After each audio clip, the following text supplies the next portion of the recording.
She thought it was anonymous, a safe place to share something unsettling. She posted about the man who watched her, the man who left strange gifts.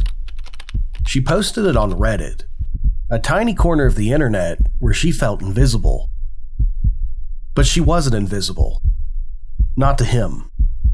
In that one post, that one click of the submit button turned 4 years of quiet dread into something far, far worse. Because he saw it. And what he did next nearly cost her everything.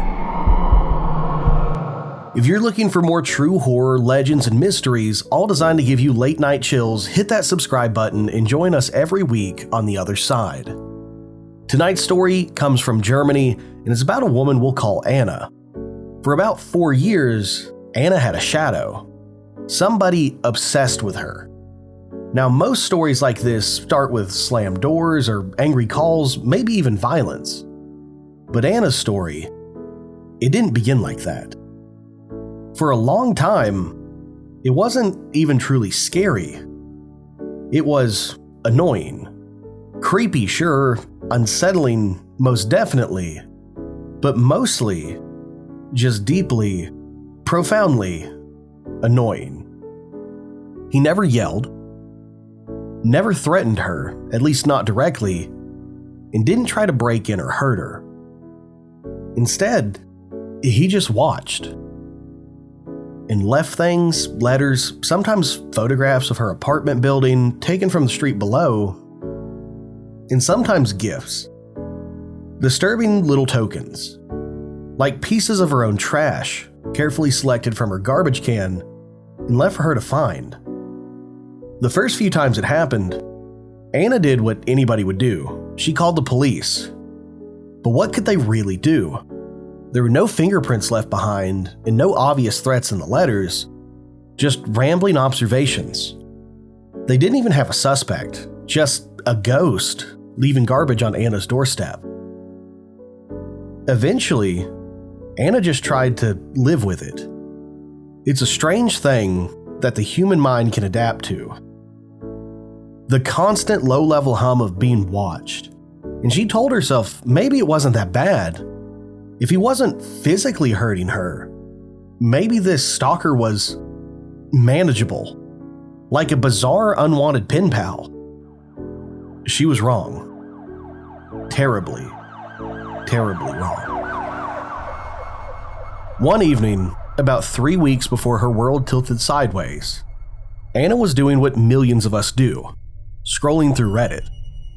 She stumbled onto a German forum, kind of like the Ask Me Anything thread you see, and it's a place where strangers share their deeply personal parts of their lives. And a thought flickered. Maybe I should tell people what it's like, having a stalker. She figured, why not? It felt safe, anonymous. She never used her real name online, and never posted personal photos or linked back to other social media. On Reddit, she was just a username floating in the digital ocean, so who could possibly trace it back to her? She wrote about how it started, the strange gifts, the feelings of being watched. She even answered a question or two from curious strangers about how she coped and what the police had said or hadn't said. Then one user asked a question that, looking back, feels like a premonition. Do you think your stalker knows you're posting this? Anna typed out a reply, half joking, but maybe half serious too even then. Maybe, she wrote. Maybe he'd be angry. Maybe he'd be turned on. Don't know, don't care. But she would care. Soon. Very soon. She hit submit and sent her story out into the void. And somewhere, in that same void, he saw it. A week went by after the Reddit post, and something strange happened. Or rather, nothing happened. Anna received no letters, no creepy trash gifts, no feelings of eyes watching her when she walked home. Just silence. For the first time in 4 years, a fragile hope bloomed in her chest. Maybe he was finally gone. Maybe sharing her story had somehow scared him off now that the world knew? Then the letter arrived. Not like the old ones. This was different. Inside, there were no rambling words, just printed screenshots. Her Reddit post, the questions people had asked her, and her answers highlighted. And at the very bottom, scrawled in angry, rushed handwriting, "You got so much attention thanks to me. You should share the spotlight." The blood ran cold in Anna's veins. He knew. He found the post, the anonymity that she counted on. It was an illusion. That same week, another letter came. This one filled with a venom she hadn't seen before. It was directed at her boyfriend. Apparently, the stalker hadn't just found the Ask Me Anything post. He dug deeper. He found posts she made on a different forum, where she casually mentioned a relationship. The tone wasn't watchful anymore. It wasn't passive. Now it was jealous, possessive, full of hate.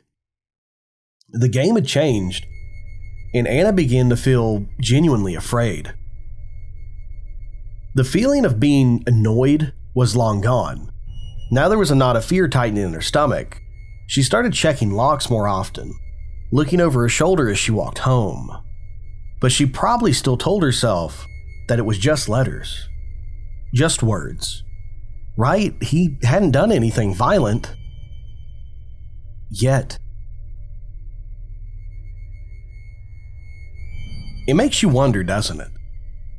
How fine is that line between observing someone from afar and deciding to cross the threshold into their life, uninvited?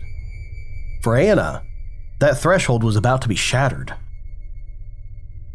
A few days later, it happened. A large cardboard box appeared directly outside of her apartment. Now, this was a serious escalation.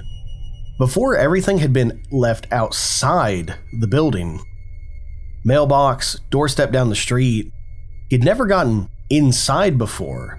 So how did he get past the main door to drop off this box? Did somebody let him in? Did he wait? Now, Anna didn't bring the box inside of her apartment. A primal instinct screamed at her not to. She opened it right there, in the sterile quiet of the hallway. And what she found inside was a carefully curated nightmare. Several zip ties, the kind used for binding hands, a roll of painter's tape, a television remote, but most of the buttons had been pried off, leaving jagged plastic edges, a pack of Band-Aids, and some of them looked used, stained faintly brown. And then, the centerpiece, a framed photograph of Anna. She was standing next to her boyfriend in the picture, but his image had been crudely cut out, leaving only her alone in the frame. The glass of the frame itself was shattered, but that wasn't the worst part. The bottom of the box was filled with extra glass shards, far more than what could have come from just that small frame. It looked intentional, like he'd smashed something else, carefully collected the pieces, and packed them in there with the photo. A threat, made of jagged edges. This time, Anna didn't hesitate. She called the police immediately, and this time they took her serious. The contents of the box spoke a language of intent that couldn't be ignored. This wasn't just annoying anymore. This felt like preparation for something awful. They promised more patrols in her area, and they took the box as evidence. For about a week and a half after that, it was silent again. An unnerving quiet. Was he planning something, or had the police attention scared him off for real this time?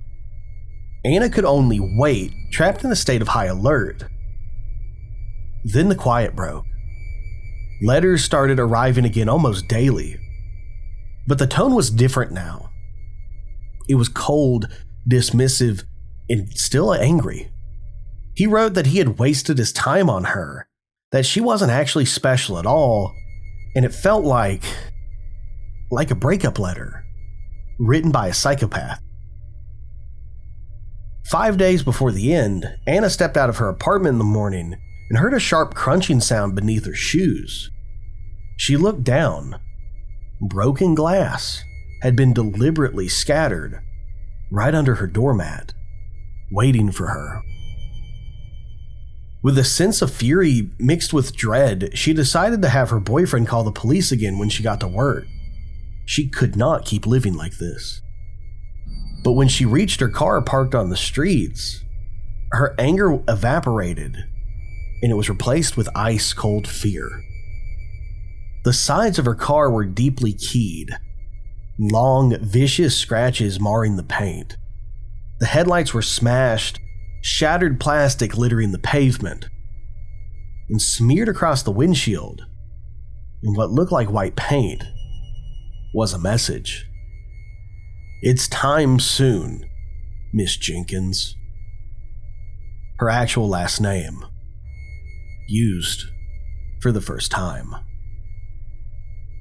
She backed away from the car, her hands trembling, and she ran back into the apartment building. And there, tucked under the doormat where the glass had been, was another note. The same message. "It's time soon." That was it. The breaking point. Anna, who had tried for so long to minimize it, to rationalize it, to not show fear, she was now terrified. This wasn't an observation anymore. This was a countdown. She called the police herself, her voice violently shaking and her about to puke. They came, they collected the note, photographed the car, and they promised once again to act, to investigate fully. But there was something Anna hadn't mentioned. Not on Reddit, not in the letters, something the stalker didn't know. She had a dash cam, mounted inside of her car, facing outward. It recorded everything. Every time she drove, and every time somebody approached the car when it was parked. It had recorded him. It had recorded him vandalizing her car. It had recorded him smashing her lights. It recorded him painting the message. His face grainy in the low light but visible. His movements and the act itself. That was the proof they needed. The police took the footage and they finally had a face. They had concrete evidence of a crime and not just unsettling behavior. More patrols were promised and they stayed extra vigilant. For 2 nights, an almost unbearable quiet descended on her. Every creak of the building, every distant siren, every small little bump in the night, it made Anna jump. Then, at 4 o'clock in the morning, was the sound that she had been dreading. 4 a.m. Who rings your doorbell at 4 a.m.? Anna's heart hammered against her ribs. Her boyfriend was instantly awake beside her. Was it him? Had he finally decided it was time? They didn't move. They didn't breathe. They just listened to the silence after the bell. Were there footsteps outside? Was he waiting? Was it someone else entirely? Then flashing blue lights painted the walls of their bedroom, and muted voices outside started to chirp. Then they heard a sharp knock this time. Firmer. "This is the police. Please open the door." Relief washed over Anna, so strong that her knees felt weak. It wasn't him, or at least he wasn't alone. They opened the door to find several officers in the hallway, and here's what happened. One of their downstairs neighbors, a man who worked night shift, had come home around 3 a.m. An hour later, just as he was settling down, he heard the building's front door open again, quietly. He hadn't seen anybody leave, so who was coming in at this hour? He peeked through his peephole and saw nothing at first. Then the motion-activated lights in the hallway flickered on in the stairwell, and he saw a figure moving upward. A middle-aged man in dark clothing, moving silently. The neighbor knew the layout, and the only apartments above his belonged to Anna and her boyfriend, and to a single mother with 3 very young children. Neither of them should be having visitors, especially stealthy ones, at this time of night. Something felt wrong though, deeply wrong, and remembering the recent police presence, the neighbor didn't hesitate and he called them. When the police arrived, they found the man halfway up the flight of stairs above Anna's apartment, just lingering there, in the dark, waiting, listening, either way, he was there. When the police searched him, in his pocket, they found a knife. When they questioned him, confronted him with the dash cam footage, the neighbor's call, he didn't deny it. He confessed immediately. He admitted that he had been the one leaving letters, the photos, the box, and he even admitted to vandalizing the car. And then, to the cops, he admitted he had been stalking Anna for 4 years. 4 years. It took 4 long years, an anonymous Reddit post that backfired spectacularly, grainy dashcam footage, and one incredibly alert, decent neighbor who trusted his gut, but they finally had him. He was arrested, facing multiple charges. Anna thankfully had kept everything, every letter, every photographs, the contents of that terrifying box. Evidence meticulously gathered over years of fear and frustration. For the first time since this whole ordeal began, Anna felt something she hadn't felt in a long, long time. She felt safe. That night, after the whirlwind of police statements and processing the arrest, she went online again. Not to Reddit this time, but to somewhere else. She posted an update, a final chapter. Tonight, she wrote, at 9:30 p.m., for the first time in over a year, I took out the trash. Alone. My boyfriend always insisted on doing it. Just, to be safe. But you never knew if he might be out there watching. But tonight I walked down the stairs and out the door and down to the bins. And I had absolutely nothing to worry about. It's a chilling thought, isn't it? How something meant to connect us, to share experiences like posting online, can become a weapon in the wrong hands. How quickly a digital footprint can lead somebody right to your physical door. Anna's story is a stark reminder of the line between the online world and the real world. That line is dangerously thin. One post meant to find solidarity almost led to unimaginable tragedy. But it also, in a strange twist of fate, led to her stalker's capture, and it exposed him. Sometimes, the things we fear the most can inadvertently lead to our salvation. Sharing stories online can totally be a dangerous game, but sometimes, not sharing them can be even worse. What does lurk in the silence, unseen and unheard? And if you thought a stalker finding a Reddit post is strange, wait till you hear about a man who saw something impossible at the end of his hallway. Something wearing stripes. A figure that haunted his childhood, only to be explained by a terrifying truth 20 years later. That story is going to be on the next episode on this channel. Our brother saw a ghost in the hallway, and the truth was far, far worse. So come back in 2 days, unless you're listening to this in the future, and check that out here on the other side.